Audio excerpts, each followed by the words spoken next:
দাদু হসপিটালে মৃত্যুর সাথে লড়াই করছে।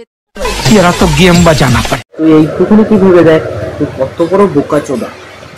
একবার শেষবারের মতো দেখে আসি। আসলে বেশ কিছুদিন ধরে দাদু অসুস্থ থাকায় দাদুকে হসপিটালে ভর্তি করতে হয়েছিল। আর আজকে হঠাৎ করে খবর এসেছে দাদুর অবস্থা নাকি খুবই খারাপ। आपने लापरवाही का नतीजा है।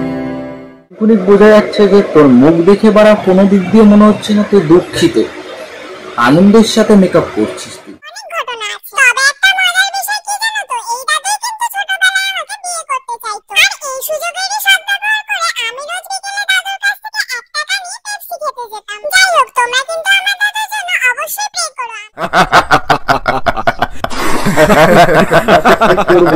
তুই যদি ভুল করে ওখানে চলে যাস না তো দাদু বাড়া টুক করে টুকতে যাবে।